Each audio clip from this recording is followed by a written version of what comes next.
오늘은 기대하는 믿음을 가지라라는 제목으로 하나님 말씀 전하겠습니다. 지난 주간에 제가 이 믿음의 주제로 하나님을 이해하려고 하기보다 신뢰하라 그런 말씀을 드렸죠. 오늘도 이어서 이 믿음에 관한 말씀을 좀 드리려고 하는데요. 성경은 믿음을 여러 사람들을 통해서 또 여러 가지 사건을 통해서 말씀을 하고 있습니다. 믿음을 그저 한 문장으로 이렇다 나열하지 않고요. 성경 전체를 통해서 우리가 어떻게 하나님을 믿어야 하는가, 어떻게 섬겨야 되는가, 그것을 여러 사람들을 통해서 구체적인 사건들을 통해서 말씀하고 있습니다.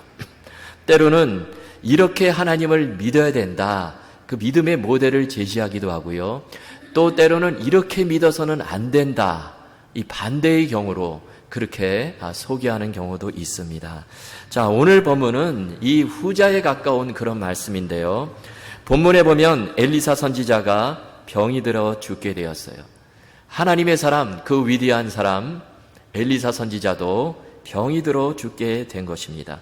그런데 그때 북이스라엘의 왕이 누구였냐면 이 요아스 왕이에요. 그런데 이때가 어느 때였냐면요, 아주 힘든 때였습니다. 이 요아스 왕의 아버지가 여호아하스 왕인데요. 그런데 이 아버지 여호아하스 왕이 여로보암의 길로 행했습니다. 여러분, 여로보암의 길로 행했다, 이런 말씀이 성경에 나오는데, 이 여로보암은 어떤 왕이냐면 하나님을 떠나서 우상 숭배의 길로 갔던, 하나님이 가장 싫어했던 우상 숭배를 했던 그 대표적인 악한 왕의 대명사, 이 사람이 바로 이 여로보암 왕인데, 그런데 이 여호아스 왕이 여로보암의 길로 쫓아간 것입니다. 그래서 하나님께서 어떻게 하시냐면요, 그 이스라엘을 아람 나라 손에 넘겨버리셨어요. 그래서 이스라엘의 국력이요, 이 여호아스 왕 시대에 거의 멸절된 상태에 이르렀다는 것입니다. 그래서 열왕기하 13장 7절에 보면 이렇게 기록을 합니다. 우리 함께 읽겠습니다. 시작. 아람 왕이 여호아스의 백성을 멸절하여 타작마당에 티끌같이 되게 하고 마병 50명과 병거 10대와 보병 10,000명 외에는 여호아스에게 남겨두지 아니하였더라. 여러분, 지금 이게 한 나라의 병력인데요, 참으로 초라하죠. 마병 50명, 병거 10대, 보병 10,000명, 이게 다예요. 이게 지금 이스라엘의 국력입니다. 이게 군대예요. 말이 아니죠. 이런 상황에서 아버지 여호아스가 죽고 아들 요아스가 왕이 되었는데요. 그런데 마찬가지로 이 정도 되면 요아스가 정신을 차리고 하나님 잘 섬겨야 되는데, 마찬가지로 아버지와 똑같이 이 우상 숭배의 대명사인 여로보암의 길을 걸어가는 거예요. 자, 그런데 이 요아스가 어느 날 엘리사 선지자가 병들어 죽게 되었다는 그 소식을 듣게 됩니다. 그래서 엘리사 선지자를 찾아와요. 자, 그러면서 이 두 사람 사이에, 이 엘리사 선지자와 요아스 사이에 있었던 이 짤막한 이야기를 오늘 본문이 기록을 하고 있는데요. 자, 오늘 본문 참 귀한 본문이에요. 짤막한 본문이지만, 자, 여기서 믿음이란 과연 무엇인가, 그것을 우리에게 또 가르쳐주고 있습니다. 자, 두 가지 말씀을 함께 나누었으면 좋겠는데요. 첫째로, 믿음은 배후에 계신 하나님을 바라보는 것이다, 이 말씀을 주십니다. 배우는 잘 안 보이죠. 그래서 우리가 배우를 보기가 힘든데, 그런데 믿음은 배후에 계시는 하나님을 바라보는 것이다, 그것을 말씀하고 있습니다. 여러분, 14절을 보십시오. 엘리사가 죽을 병이 들매 이스라엘 왕 요아스가 그에게로 내려와 자기 얼굴에 눈물을 흘리며 이르되 내 아버지여, 내 아버지여, 이스라엘의 병과 마병이여 하매. 자, 여기 요아스 왕이요, 지금 엘리사 선지자가 죽을 병이 들자 엘리사 선지자를 찾아와서 그 앞에서 눈물을 뚝뚝 흘립니다. 왕인데 눈물을 뚝뚝 흘려요. 그리고 그 엘리사 선지자를 내 아버지여, 내 아버지여, 병거와 마병이여, 이렇게 불렀어요. 왜 이렇게 불렀을까요?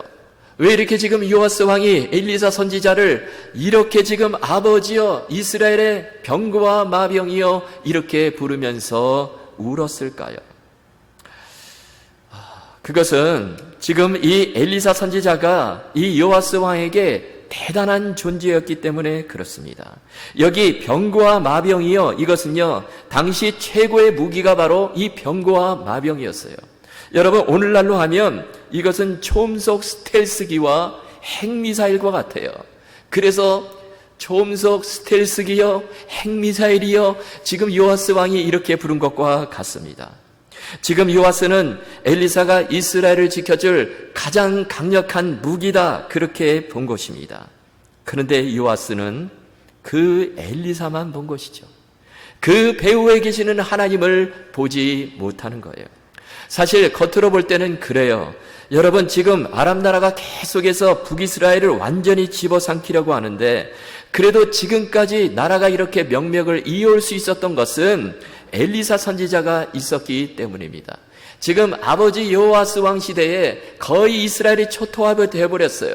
그런데도 이 이스라엘 나라가 망하지 않고 아들 여호아스 왕 때 와서 그래도 이렇게 명맥을 유지할 수 있었던 것은 엘리사 선지자 때문이다, 그렇게 볼 수 있습니다. 예를 들면 이 엘리사 선지자가 얼마나 대단한가. 여러분, 열왕기하 6장에 보면요, 이 이스라엘이요 아람 나라와 전쟁을 벌이는데요, 아람 왕이요 지금 신하들을 불러 모아놓고 작전 회의를 합니다. 그런데 그 작전 회의 내용이 이스라엘 진영에 다 알려지는 거예요. 그래가지고 이 아람 왕이 신기해가지고 두려운 것입니다. 여기서 비밀리에 작전 회의를 하는데 그 사실이 이스라엘 진영이 다 알고 대처를 해버리는 거예요. 그러니까 번번이 실패합니다. 그러자 아람 왕이 지금 이스라엘과 지금 우리 사이를 누가 지금 이어주는 이 내통하는 자가 있는 것은 아닌가, 그렇게 말하죠. 그러자 한 신하가요, 그게 아니라 지금 저 이스라엘에는 엘리사라는 선지자가 있는데 지금 그 선지자가 하나님께서 다 알려줘가지고 지금 우리가 작전회의하는 거 다 알고 그래서 우리가 번번이 실패하는 것입니다. 그런 이야기를 하는 거예요. 여러분, 나라가 위기에 처할 때마다 그 자리에는 늘 엘리사 선지자가 있었습니다. 어떻게 보면 이 엘리사 혼자서 이스라엘 나라 한 나라를 커버하는 것이죠. 이렇게 되니까 요아스 왕이 엘리사를 의지할 수밖에 없는 것입니다. 그런데 그런 엘리사 선지자 병들어 죽게 되었어요. 이렇게 되니까 얼마나 위기의식이 들겠습니까? 얼마나 두려웠겠습니까? 지금까지 엘리사 선지자가 위기 때마다 다 건져주고 다 해주었는데 그 엘리사가 죽게 되니까 이제 큰일 났다, 나는 누구를 의지해야 되나, 그렇게 생각했을 것입니다. 그래서 요아스 왕이요 마치 어린아이처럼, 철없는 아이처럼 눈물을 흘리며 내 아버지여, 내 아버지여, 병거와 마병이여, 그렇게 울게 되는 것이죠. 그런데 여러분, 이것은 사실 신앙인의 모습이 아닙니다. 물론 이스라엘의 위대한 선지자가 죽어가니까 그럴 수 있어요. 그러나 그렇다고 해서 지금 그 엘리사 선지자 한 사람 의지하고 이렇게 이스라엘의 병거와 마병이여 그러면서 엉엉 우는 거, 이것은 신앙인의 참 모습이 아닌 것입니다. 여러분, 요아스의 문제가 무엇일까요? 요아스는 엘리사 선지자는 보고 그 배후에 계시는 하나님을 보지 못한 거예요. 여러분, 배후에 누가 계신지를 알지 못하는 사람은 이런 인생을 살 수밖에 없다라는 것입니다. 어려움이 오고 위기가 밀어닥치고 그렇게 되면 무너질 수밖에 없어요. 그 상황 앞에서 낙심과 절망의 눈물을 흘릴 수밖에 없습니다. 그리고 또 반대의 경우에 여러분, 배후에 하나님이 계신지 모르는 사람은 또 반대로 내가 다 한 줄 알아요. 하나님이 안 보이니까 나밖에 없습니다. 그래서 일이 잘 되면 다 내가 잘나서 된 줄 알죠. 여러분, 어렸을 때 이런 장난 해보셨을 거예요. 이렇게 땅바닥에 보면 막 개미들이 막 왔다 갔다 하는데요. 그런데 개미 한 마리가 먹이를 찾으러 막 이렇게 부지런히 움직입니다. 그때 밥풀 하나, 커다란 밥풀 하나 그 앞에 딱 떨어뜨려 놓아 보세요. 그럼 그 개미가요, 그 밥풀을 자기가 발견한 줄 알고 그 밥풀을 막 끌고 가요. 좋아서 끌고 갑니다. 그런데 저쪽에서 또 다른 개미 한 마리가 나타나서 그 밥풀을 또 덥석 물어요. 그래서 두 마리 개미가요 막 싸웁니다. 서로 가지려고. 그때 제가 조그만 막대기 가지고 그 나중에 온 개미를 그냥 툭 쳐버립니다. 그러면 저기 가서 그냥 나가 떨어지는데요. 그렇게 되면 이 개미가요, 처음 개미가 또 내가 저 개미를 물리쳤다 그러면서 그 바풀을 가지고 막 좋아하며 의기양양하며 그렇게 가는 것처럼 보여요. 여러분, 누가 그 개미를 도와줬습니까? 개미는요, 저를 볼 수가 없어요. 여러분, 개미가 한 것이 아니죠. 그런데 마찬가지예요. 우리가 하나님에 비하면 마치 개미와 같은 존재입니다. 여러분, 우리가 살면서 내가 한 것처럼 보이지만, 내가 이룬 것처럼 보이지만 그게 아니라는 것입니다. 그 모든 배후에는 섭리하시는 하나님이 계신 거예요. 그래서 우리가 그 배후에 계시는 하나님을 보아야 하는 것입니다. 여러분, 믿음이란 다른 것이 아니에요. 우리가 현상을 보는 것이 아니라 그 현상 너머의 배후에 계시는 살아계신 하나님 붙들고 나아가야 우리가 어떤 상황 속에서도 넘어지지 않고 또 교만하지 않고 하나님 섬기며 승리하는 삶을 살 수 있다는 것입니다. 오늘 본문을 계속해서 읽어보면요, 엘리사 선지자 자신의 죽음 앞에서 눈물을 흘리며 두려워하는 요아스 왕에게 무슨 말을 합니까? 활과 화살을 가져오라 말합니다. 그리고 그 활을 잡으라고 해요. 그리고 엘리사가요, 자기 손을 왕의 손 위에 얹습니다. 왕 혼자서 지금 활을 쏘는 것이 아니라 엘리사가 함께 활을 잡고 있는 거예요. 그리고 쏩니다. 그리고 쏘는데 엘리사가 참으로 중요한 말을 하죠. 17절 중반부를 보면 이런 말을 합니다.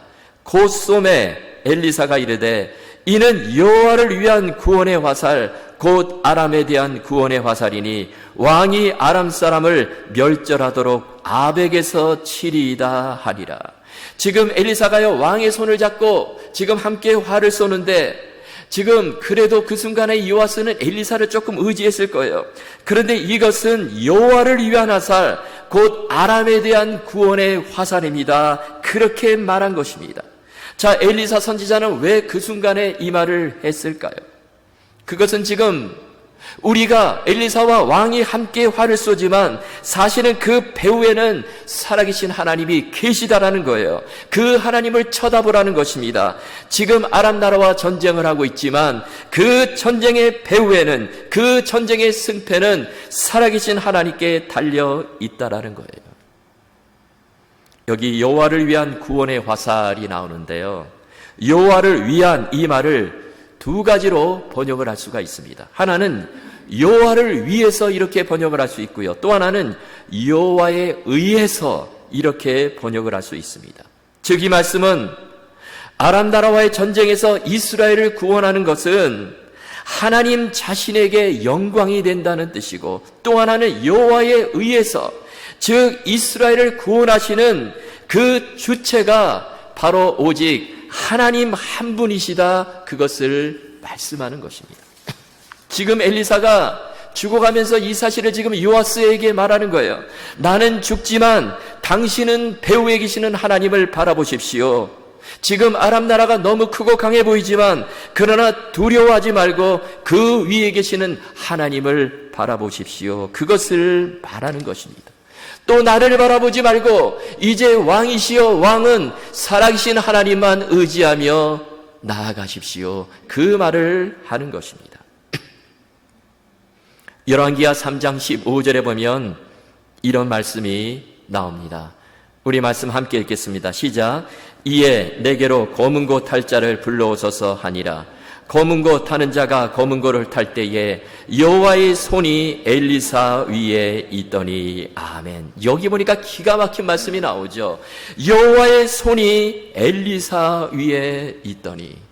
사실 엘리사는요, 하나님 앞에서 허수아비예요. 엘리사 위에 하나님의 손이 있었기 때문에 엘리사가 그 기적을 베풀고요, 지금 엄청난 그 위대한 일을 하고 이스라엘 나라를 구원하는 그 일을 하게 된 것입니다. 여러분, 인형극 이야기를 또 하게 되는데요, 인형극에 보면 인형들이요 아주 현란하게 움직입니다. 춤도 기가 막히게 막 추죠. 그런데 보면 그 인형 머리, 손, 발, 그 가느다란 눈에 보이지 않는 실들이 다 연결이 되어 있어요. 그리고 커튼이 가려져 있고요, 그 커튼 위에 보면 손이 있습니다. 손가락에 실들이 다 연결이 돼가지고요, 이렇게 손을 움직이면 그 인형들이 그냥 현란하게 춤을 추며 움직이죠.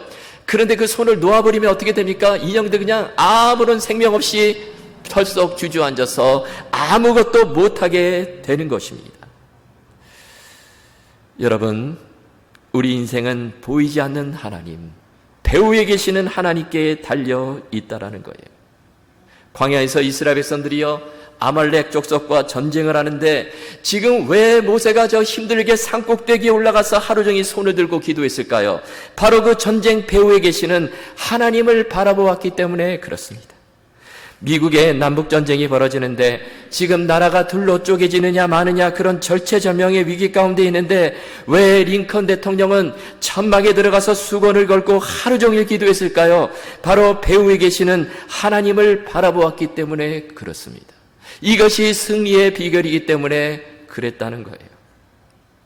그러나 오늘 본문에 나오는 요아스 왕, 안타깝게도 그 배후에 계시는 하나님을 보지 못하는 거예요. 이렇게 되니까 엘리사가 죽어가니까 큰 두려움 가운데 빠지게 되고 낙심하고 절망하게 되고 또 하나님이 보이지 않으니까 한편으로는 계속해서 이 여로보암 왕의 그 악한 길로 행하는 그 죄악에서 떠나지 못하는 삶을 살게 되는 것입니다.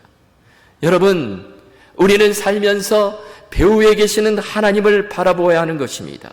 문제와 위기 앞에서 어떤 상황 속에서도 그 배후에서 역사하시는 살아계신 하나님을 바라볼 때 우리는 넘어지지 않고 결국에 승리하는 삶을 살 수 있을 것입니다. 여러분, 이 믿음 가지시고 늘 하나님 바라보시고 전진하시는 저와 여러분 다 되실 수 있기를 주님의 이름으로 축원합니다. 자, 두 번째 주시는 말씀은 기대하는 믿음을 가지라는 것입니다. 여러분, 믿음이 무엇일까요? 믿음은 기대하고 바라는 거예요. 그러면 무엇을 기대하는 것입니까? 하나님의 도움을 기도하고 하나님의 말씀을 기대하는 것입니다. 시편 42편 5절에 보면 이렇게 말씀하죠. 한글 개역 성경으로 제가 읽어드리겠습니다. 내 영혼아, 내가 어찌하여 낭망하며 어찌하여 내 속에서 불안하여 하는고? 너는 하나님을 바라라. 그 얼굴의 도우심을 인하여 내가 오히려 찬송하리로다. 여러분, 내가 낙심되고 두려울 때 무엇을 하라고 말씀합니까? 너는 하나님을 바라라. 하나님을 바라보고 하나님의 도움을 기대하라는 거예요. 그런데 오늘 본문에 나오는 이 요아스 왕, 낙심은 하지만 두려워하고 절망은 하지만 하나님을 기대하는 것이 없어요. 이것이 문제죠. 엘리사가 요아스에게 화살을 쏘라 말씀했습니다. 그러면서 이것은 하나님의 구원의 화살, 하나님께서 아람 나라를 물리쳐 주시는, 이스라엘을 건져 주시는 그러한 화살, 그러한 상징인 증표입니다. 그 말씀을 했어요. 그러면서 18절에 보면 엘리사가 이렇게 말씀하죠. 또 이르되 화살들을 집으소서. 곧 집음에 엘리사가 또 이스라엘 왕에게 이르되 땅을 치소서 하는지라. 이에 3번 치고 그친지라. 자, 그 앞절에서는 화살을 쏘라고 말씀했는데 여기서는 그 화살로 땅을 치라고 말씀해요. 여기서 화살을 쏘라고 한 것은 일종의 아람 나라에 대한 선전포고를 상징하는 그런 행위예요. 그리고 화살로 땅을 치라고 하는 것은 아람 나라를 쳐서 무찌르라는 그런 전쟁의 행위를 상징한다 볼 수 있습니다.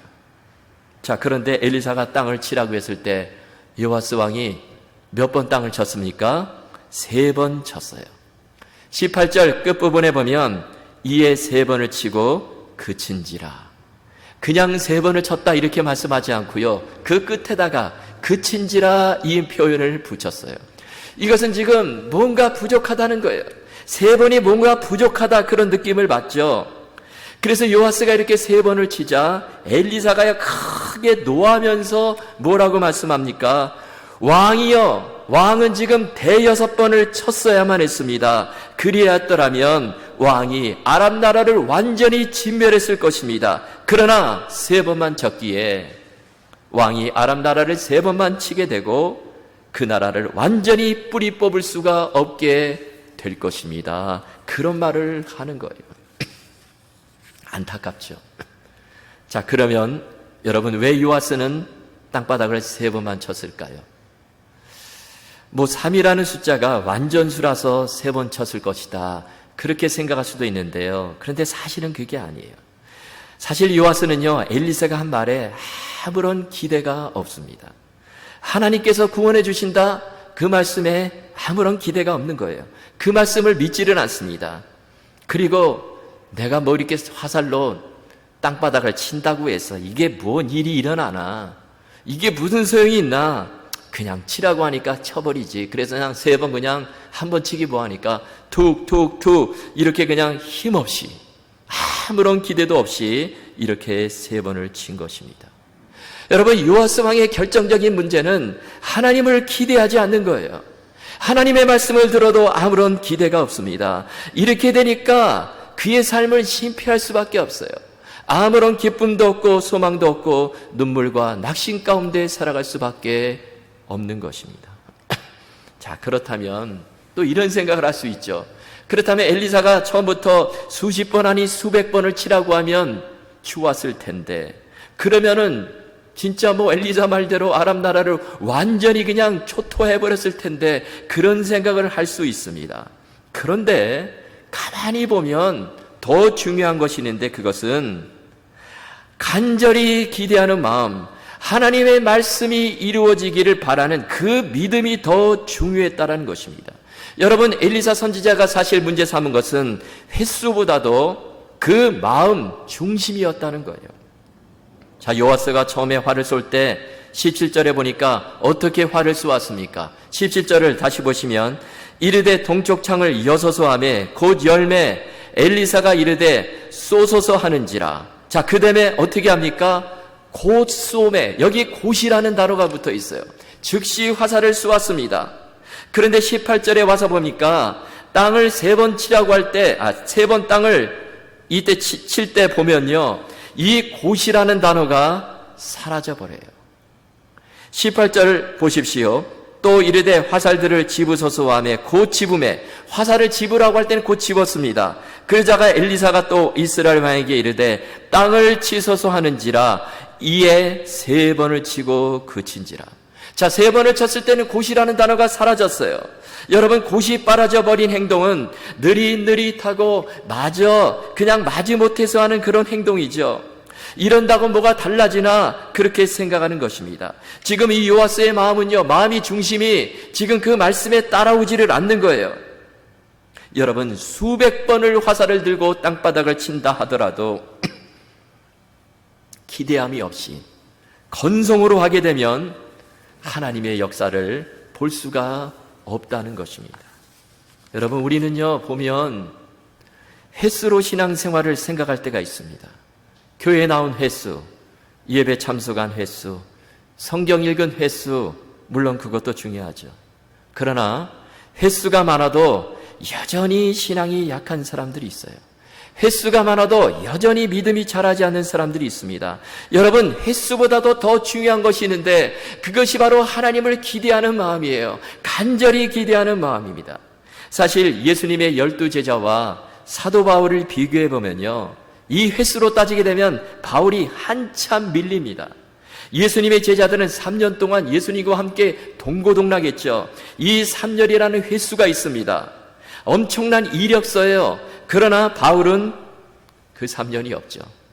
그저 고작 다메섹 도상에 가다가 예수님을 잠깐 만난 거, 그것이 다입니다. 그런데 바울은요, 횟수적으로 밀리지만, 그러나 바울 어떻게 살아갑니까? 그저 나 같은 죄인 살려주신 그 하나님의 은혜에 날마다 감격하며, 사도로 삼아주신 그 은혜에 감격하며, 날마다 예수 그리스도를 기대하며 하늘의 상급을 기대하며 그렇게 주님의 사명을 감당했을 때 다른 제자들에게 절대로 뒤지지 않는, 아니 그보다 더 크게 쓰임을 받는 위대한 주님의 사도가 될 수 있었어요. 여러분, 우리가 삶 속에서 얼마나 하나님을 기대하며 사십니까? 아침에 일어나서 뭐 똑같은 날인데 그러면서 아유, 오늘 뭐 그렇지 뭐 이렇게 혹시 살아가십니까? 아니면 눈을 뜨자마자 하나님을 기대하고 오늘 하나님께서 내게 어떤 일을 이루어 주실까? 어떤 은혜를 부어주실까? 어떤 역사를 보여주실까? 어떤 사람을 만나게 해주실까? 이렇게 기대하며 사십니까? 여러분, 우리 하나님은 간절히 기대하고 사모하는 자에게 응답해 주십니다. 만족을 주세요. 그래서 시편 107편 9절에 보면 이렇게 말씀하죠. 그가 사모하는 영혼에게 만족을 주시며 줄인 영혼에게 좋은 것으로 채워 주심이로다. 아멘. 여러분, 열왕기하 4장에 보면요, 오늘 본문과 비슷한 이야기가 나오죠. 그런데 사실 반대 이야기예요. 무슨 이야기입니까? 엘리사 시대입니다. 똑같은 엘리사 시대인데 그때 선지자 생도의 아내가 나오는데요, 이 남편이 죽었어요. 그런데 빚더미를 이 아내가 끌어안은 것입니다. 그래가지고요, 두 아들이 지금 종으로 팔려가게 되었는데 그때 엘리사 선지자가 뭐라고 말하죠? 내 집에 무엇이 있느냐? 그러자 지금 기름 한 그릇밖에 없습니다. 그런 말을 합니다. 그러자 엘리사 선지자가 너는 밖에 나가서 모든 이웃에게 그릇을 빌리라. 될 수 있는 대로 많은 것을 빌리라. 빈 그릇을 빌리되 있는 모든 그릇을 다 빌려와라. 그렇게 말하죠. 그러자 이 과부가요, 밖에 나가서 있는 대로 그릇을 다 빌려왔습니다. 그리고 그 그릇에 기름을 부었더니 그 빌려온 그릇 모두에 다 가득 차고 빚도 다 갚고요, 두 아들 팔려가지 않고 또 굶주리지 않는 그 생활을 이어나갈 수 있었어요. 여러분, 이 여인은요, 그릇 조금 빌리지 않았습니다. 유아스처럼 그저 그릇 3개만 건성으로 빌리질 않았어요. 기대하며, 하나님의 역사를 기대하며 빌렸을 때에 그때 하나님의 놀라운 역사를 볼 수 있었습니다. 동부에요, 제가 잘 아는 친한 목사님이 계시는데 근데 이분이 목회하시는 교회에 어려움이 생겼어요. 그래서 교회를 사임하시게 되었습니다. 그런데 사임하시기 전에 이 목사님이요, 하나님께 2주간 금식 기도를 했어요. 밥 한 끼도 안 먹고 14일 동안 하나님께 전심으로 매어달리며 그렇게 금식 기도를 했습니다. 원래 퉁퉁했던 목사님인데 살이 그냥 쪽 빠져버렸어요. 그런데 그럼에도 불구하고 결국 교회를 사임하게 되었습니다.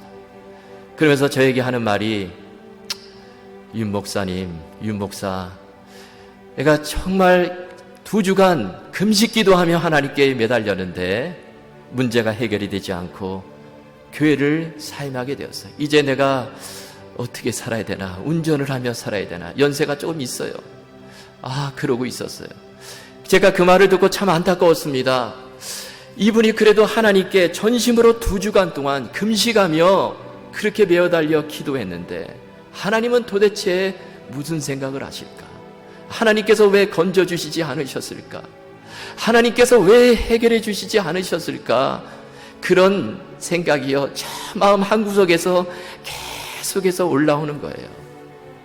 그런데요, 몇 달 뒤에 지난 주간에 또 저에게 전화가 왔습니다. 전화가 와서 하는 말이, 하나님께서 목회 길을 열어주셨다는 것입니다. 사역지가 열리게 되었다는 거예요. 담임 목사로 나가서 목회를 하게 되었다라는 것입니다. 제가 그 말을 듣고 얼마나 기뻤는지.